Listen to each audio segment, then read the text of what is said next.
So the other day, Bethesda and Microsoft, they had like a little round table where they were just talking about the acquisition of Bethesda joining Microsoft Studios and things like that.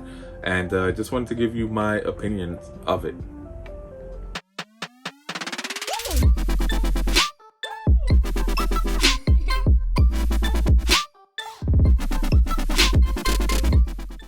Hey guys, welcome back to another Tech Control video.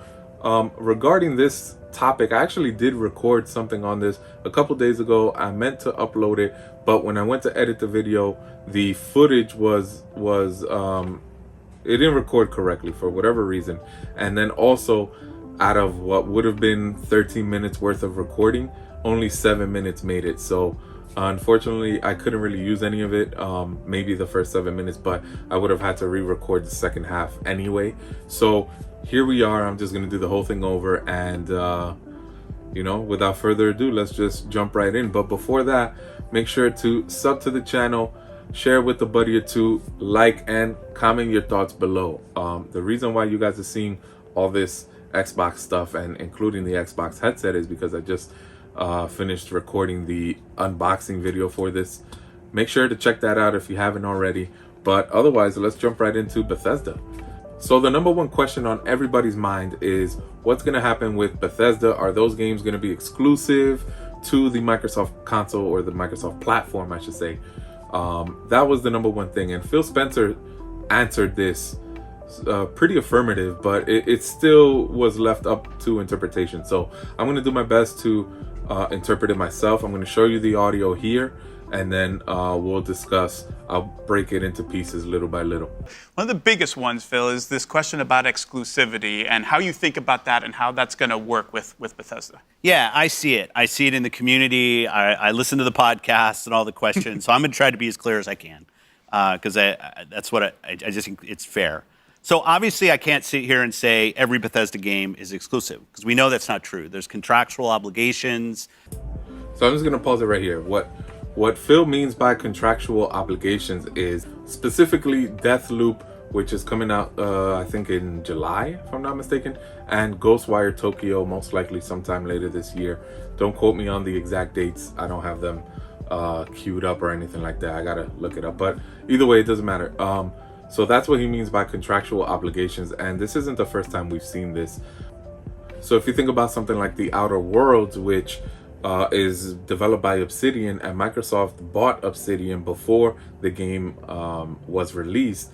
The game still came out on multiple platforms, all three of the major ones. I believe it even came out on PC, but the reason why is because the contracts were already signed. So even though Microsoft purchased them, they still had to honor the contracts that were signed previously. So that's why a game like The Outer Worlds you see on every platform. Now, there are certain other games that are also multi-platform. For example, Minecraft. Now, Minecraft just makes Microsoft way too much money. You see Minecraft on the three major consoles. You got Xbox, obviously, the owner, PlayStation, Nintendo. You see it on mobile, you see it on PC, you see it everywhere. It's just one of those games that appeal to everyone. Minecraft Dungeons just recently came out, and it was one of the fastest selling games on the Switch platform. Let's go back to the video. That we're going to see through, as we always do in every one of these instances. We have games that exist on other platforms, and we're going to go support those games on the platforms they're on. There's communities of players. We love those communities, and we'll continue to invest in them. And even in the future, there might be things that have either contractual things or legacy on different platforms that we'll go do. But if we're an Xbox customer, the thing I want you to know is this is about delivering great exclusive games for you that ship on platforms where Game Pass exists. And that's our goal. That's why we're doing this. That's the root of this partnership that we're building. All right, so I'm going to stop it there real quick. You heard him say that these games are going to be on platforms where Xbox exists. So what does that mean? You notice he didn't say console. Well, if you notice, Game Pass is not only on console, but it's also on PC. And coming in the near future, in very soon actually, we're gonna get Game Pass on the internet browser. You can literally type in whatever the website is, Game Pass mobile or browser, who knows, .com, and then that's where you're gonna be able to play, or stream rather, any of your games. And let's not forget about other options as well.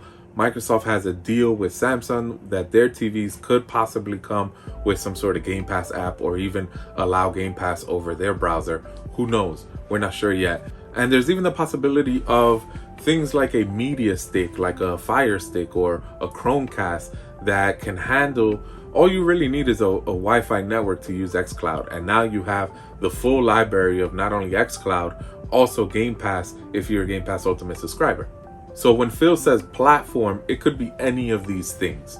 You're not going to find Game Pass on a Switch, and you're definitely not going to find it on a PlayStation console. So wherever the Xbox platform is, that's where all of these Bethesda games and most likely the Microsoft Studio games are going to come out. Now, I have heard rumors of a few exceptions, like Elder Scrolls Online. That's another game that's on every platform, even mobile.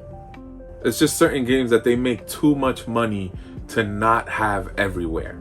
So for example, something like a Hellblade 2, even though Hellblade 1 was a multi-platform game, but Microsoft bought them now. This is Ninja Theory. So Hellblade 2 is going to be exclusive to the Microsoft platform. Hellblade 2 it has a specific audience if you like that type of horror or scary genre, things like that, where they're not really losing out by putting it everywhere, so much as that's an incentive for people to come if they want to play Hellblade 2. And the good thing about Game Pass, and I can speak from experience, the only reason why I personally played Hellblade 1 is because it was on Game Pass. So it didn't cost me anything other than the monthly subscription to just download and play. If I didn't like it, I could have deleted it. I ended up loving it, and I'm looking forward to Hellblade 2. Let's go back to the video. And the creative capability we will be able to bring to market for our Xbox customers is going to be the best it's ever been for Xbox after we're done here. So that little bit that he just mentioned, what I think he means there is what you see isn't the only thing that you're getting. For example, Machine Games, they're known for the Wolfenstein series. They just got the contract, sort of say, to make the next Indiana Jones game. So it's not like whatever Bethesda games that are out now, that's it, that's all you're getting. No, they're going to make most likely sequels and continuations to what already is out, but also new IPs. Now, part of the roundtable, they did tell us that 20 games from Bethesda are making their way to Game Pass. I'm going to put it up on the screen for you to take a look at. And also, since then, they've actually announced a few more are coming to Game Pass. I'm going to put those two up right here. Feel free to pause and take a look for yourself. So, Microsoft acquiring Bethesda only enhances the Game Pass and the Microsoft and the Xbox platform even more than it has been, especially over last generation, which was so bad. So if you take into consideration that Microsoft last generation started with about 5 studios and then ended up closing one within the first couple of years, it was a really bad start to the generation. Now what they have done since is that they've acquired several studios, and then this Bethesda acquisition, now they literally went from 4 studios to 23.